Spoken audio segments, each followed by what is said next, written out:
Welcome back to our channel. నేను మీ Kavya. So పార్లమెంట్లో ఒక బిల్లు ప్రవేశపెట్టింది. ఆ బిల్లు కోసం ఇవాళ మనం మాట్లాడుకోబోతున్నాం. ఇంతకీ ఆ బిల్ ఏంది అంటే అది ఎంప్లాయీస్కి సంబంధించి అండ్ దాంతోపాటు వాళ్ళ వర్కింగ్ అవర్స్తో పాటు డిస్కనెక్షన్కి సంబంధించిన బిల్. So NCP MP ప్రవేశపెట్టిందనమాట.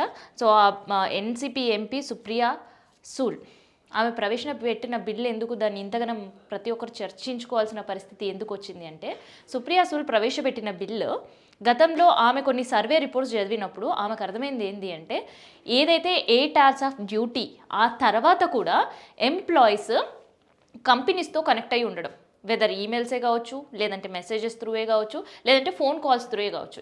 ఇంకా కొన్ని వరస్ట్ కండిషన్స్లో సెలవు దినాల్లో, ఇన్ కేస్ ఆఫ్ హాలిడేస్లో, వీకెండ్స్లో కూడా కంపెనీస్తో అటాచ్ అయ్యి పర్సనల్ లైఫ్ బ్యాలెన్స్ తప్పడం వల్ల వాళ్ళకు ఉండే స్ట్రెస్ లెవెల్స్ పెరుగుతున్నాయి.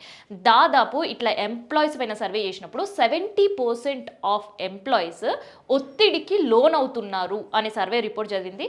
సో ఆ తర్వాత సుప్రియా సూల్ పార్లమెంట్లో ఒక బిల్ ప్రవేశపెట్టింది. ఆ బిల్లో తను ఏం చెప్పుకొచ్చిందంటే, ఇట్లా 70% ఆఫ్ ఎంప్లాయీస్ స్ట్రెస్కి లోన్ అవుతున్నారు, కంపెనీస్తో డిటాచ్ అవ్వలేకపోతున్నారు, వాళ్ళ వర్క్ లోడే కావచ్చు, లేదంటే వాళ్ళకున్న రెస్పాన్సిబిలిటీ ఆఫీస్లో కావచ్చు, దానివల్ల ఫ్యామిలీ రెస్పాన్సిబిలిటీస్ తీసుకోలేకపోతున్నారు. అండ్ కొన్ని సందర్భాల్లో పర్సనల్ లైఫ్ ఇంబ్యాలెన్స్ అవుతుంది, స్ట్రెస్ లెవెల్స్ పెరుగుతున్నాయి, అండ్ అన్హెల్దీ లైఫ్కి కూడా అలవాటయ్యే పరిస్థితికి ఎంప్లాయీస్ తీసుకొని వస్తున్నారు. అందుకనే ఒక బిల్లు ప్రవేశపెడుతున్న ఆ బిల్ ఏంటంటే 8 hours ఆఫ్ వాళ్ళ డ్యూటీ అవర్స్ తర్వాత కంపెనీస్తో డిటాచ్ అయ్యే రైట్ టు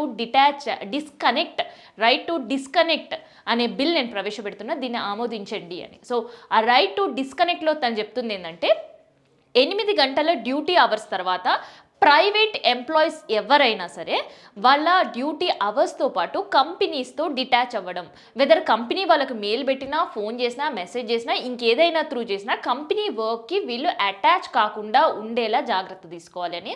అండ్ దాంతోపాటు వీళ్ళ కోసం ఒక సంస్థ పెట్టాలి, అండ్ అది కంప్లీట్గా ఎంప్లాయీస్కి సంబంధించిన ఇష్యూస్ పైన, అండ్ ఈ కంపెనీస్కి సంబంధించిన ఇష్యూస్ పైన, అండ్ దాంతోపాటు ట్రైనింగ్కి సంబంధించిన ఇష్యూ పైన వర్కౌట్ చేసేటట్టు ఒక సంస్థని కూడా నెలకొల్పాలి అని ఆ బిల్లులో ఆమె చెప్పింది. సో ఈ బిల్లు ప్రవేశపెడతారా లేదా, ఆమోదం తెలుపుతుందా లేదా ఈ బిల్లుకి అయితే తెలియదు, కానీ ప్రవేశం మాత్రం పెట్టింది.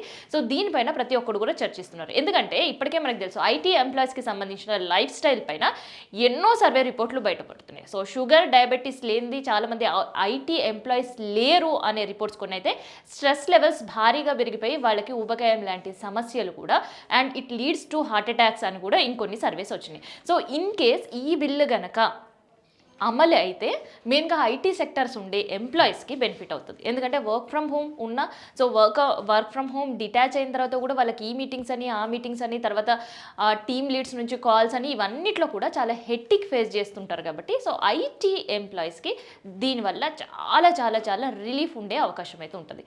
సో సుప్రియా సూల్ ప్రవేశపెట్టిన బిల్కి సంబంధించి ప్రతి ఒక్కరు కూడా ఇవాళ చర్చిస్తున్నారు. ఎందుకంటే ఆ ఎంప్లాయీస్ రిలేటెడ్ ఇష్యూస్, అండ్ దాంతోపాటు ఆఫీస్ తర్వాత వర్క్ ఫ్రమ్ హోమ్ అని కొంతమంది, తర్వాత వర్క్ ఫ్రమ్ హోమ్ లేకుండా ఆఫీస్లో ఇన్ హౌస్ వర్క్ చేసే వాళ్ళు 8 hours తర్వాత కూడా వాళ్ళకు ఉండే రెస్పాన్సిబిలిటీస్ కావచ్చు, మీటింగ్స్ కావచ్చు, ప్లానింగ్స్ కావచ్చు, నెక్స్ట్ డే ఎగ్జిక్యూషన్స్ కావచ్చు, ఇట్లాంటివన్నీ కూడా డిస్కషన్లో సగం జీవితం వాళ్ళ జీతం పక్కన పెడితే ఉద్యోగంలో గడిచిపోయే పరిస్థితి ఉంటుంది. సో అట్లాంటి ఎంప్లాయీస్ అందరూ కూడా ఈ బిల్లు ఎప్పుడెప్పుడు ఆమోదం పొందుతుందా అని ఎదురు చూస్తున్నారు.